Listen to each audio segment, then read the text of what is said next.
Tenth class का second chapter science का continue करते हुए एसिड बेस एंड सॉल्ट नाम है इसका। आज डे 4 चल रहा है इसका। ठीक है, सबसे पहले अपना वीडियो में लाइक शेयर सब्सक्राइब कर लें। इस चैनल पर आपको 6, 7, 8, 9, 10, 11, 12 सारी वीडियो सारी क्लास की हर सब्जेक्ट वाइज मिलेंगी।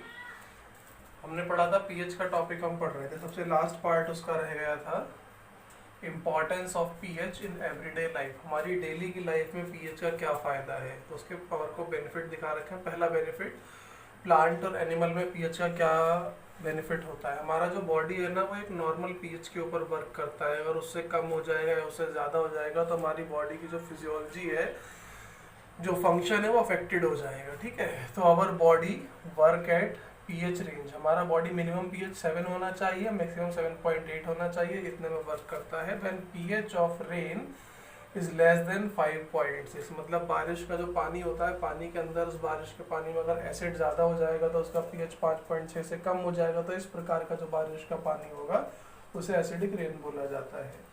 सेकंड टॉपिक में आते हैं इसी के अंदर, पीएच ऑफ सॉइल। मिट्टी के पीएच की बात कर रहे हैं, तो जो सॉइल है ना, इसका पीएच ना तो ज़्यादा एसिडिक होना चाहिए ना ज़्यादा बेसिक होना चाहिए, एक नॉर्मल रेंज में होना चाहिए। Plant require specific pH for their growth and normal function, neither it should be too acidic nor should be too basic. ठीक। तीसरा इसी में आता है पीएच इन डाइजेस्टिव सिस्टम। हमारा जो डाइजेस्टिव सिस्टम है उसमें पीएच क्या रोल करता है। हम जब भी कुछ खाना खाते हैं तो उसको डाइजेस्ट करने के लिए, बैक्टीरिया किल करने के लिए हमारा जो स्टमक होता है प्रोड्यूस करता है HCl which help in the digestion. लेकिन अगर कभी खाना ज़्यादा हो जाए, HCl अमाउंट कम हो जाए, तो इनडाइजेशन स्टार्ट हो जाता है, मतलब खाना पूरा नहीं पच पाता है। तो स्टमक के अंदर फिर धीरे धीरे करके उसको पचाने के लिए ज़्यादा एसिड प्रोड्यूस होना शुरू हो जाएगा। अब एसिड ज़्यादा हो तो उसकी वजह से पेन होना शुरू हो जाएगा और फिर इरिटेशन होगा, हमें दिक्कत होगी। तो उस पेन को रिलीफ, क्योंकि एसिड जन्म ले रहा है तो हमें बेस खाना पड़ेगा। तो टू गेट रिड, इससे छुटकारा पाने के लिए दिस पेन पीपल यूज, तो क्या करेंगे, बेस खाएंगे, एंटासिड, जिसको हम बेस बोलते हैं। कौन सा एंटासिड जनरली जो यूज किया जाता है, MgOH का होल ट्वाइस, इसे क्या बोलते हैं, मिल्क ऑफ मैग्नीशिया।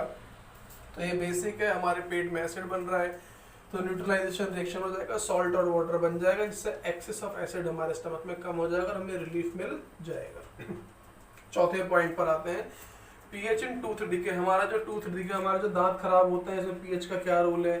हमारे दांत जब खराब होना शुरू होते हैं जब हमारे मुंह का पीएच 5.5 से कम हो जाता है। Tooth decay start when pH of mouth is lower than the 5.5 से कम हो जाएगा।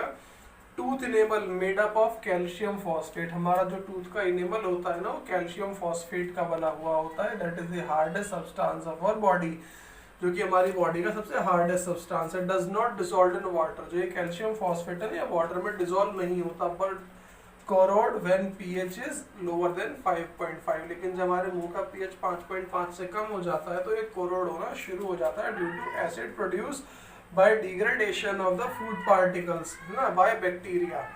यूजिंग टूथपेस्ट, अगर हम टूथपेस्ट का इस्तेमाल करेंगे जो कि बेसिक होता है, तो हमारे मुंह में एसिड प्रोड्यूस हो रहा है और ये बेसिक है नेचर में, तो एसिड बेस मिलकर वापस से न्यूट्रलाइजेशन रिएक्शन हो जाएगा, तो हमारा टूथ डिके प्रिवेंटेड रुक जाएगा। पांचवा पॉइंट इसी के अंदर आता है, सेल्फ डिफेंस, खुद को बचाना by the animals and plant through chemical welfare, के द्वारा अपने आप को प्लांट और एनिमल से बचाना। तो पहला टॉपिक आता है बी स्टिंग्स, जो मधुमक्खी के डंक होते हैं। Leaves are acid which causes pain and irritation. अगर उसका डंक लग जाए तो हमें इरिटेशन होता है, जलन महसूस होती है। Use of mild base like cream, paste या कोई और बेस, किसी प्रकार की पत्ती से बेस पाया जाता है, अगर आप उसे लगाते हैं, like baking soda on sting area, जहाँ पर डंक लगा है, गिव्स रिलीफ। तो वापस से वही, क्योंकि जिसने भी डंक मारा उसने एसिड रिलीज किया होगा और हमने जो चीज़ लगाई यूज की वो बेस है, तो एसिड बेस रिएक्ट होकर के वापस से न्यूट्रलाइजेशन रिएक्शन होकर सॉल्ट और वाटर बन जाएगा, हमें रिलीफ मिल जाएगा। Same case sting hair of nettle. Nettle एक प्रकार का पौधा है, अगर उसका स्टिंग हेयर डंक लग जाता है, लीव्स इंजेक्ट मिथेनोइक एसिड, तो वो हमारी बॉडी में मिथेनोइक एसिड को इंजेक्ट कर देता है। ठीक है, कॉजिंग बर्निंग सेंसेशन, जिससे हमें जलन महसूस होती है और पेन प्रोड्यूस होना शुरू हो जाता है। फिर आप वापस से बेस लगाना पड़ेगा, rubbing with leaves of talk plant, जो कि बेसिक नेचर रखता है, गिव्स रिलीफ, हमें रिलीफ मिल जाता है। तो इस तरीके से हमारा पीएच का जो इंपॉर्टेंस था डेली लाइफ के अंदर, इसके पांचों के पांचों पॉइंट खत्म हो जाते हैं। चैप्टर के लास्ट टॉपिक पर आते हैं,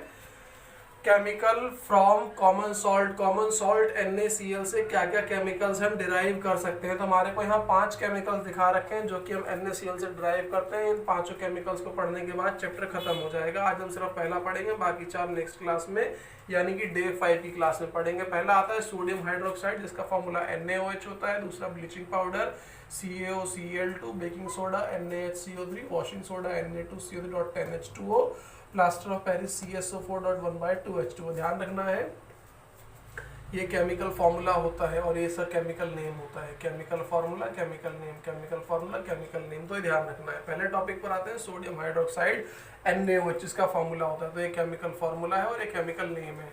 When electricity pass through an aqueous solution of NaCl, अगर आपने NaCl को एक aqueous solution पानी में डिसॉल्व कर लिया जिसे ब्राइन बोला जाता है और फिर उसमें से इलेक्ट्रिसिटी पास कराई तो ये डिकम्पोज हो जाएगा। To decompose to form NaOH, तो ये डिकम्पोज होकर के जो NaCl है वो NaOH बना देगा। इसे क्लोर अल्कली प्रोसेस भी बोला जाता है NaOH की फॉर्मेशन को। बुक का फिगर 2.8 दिखा रखा होगा, वो देख लेना है।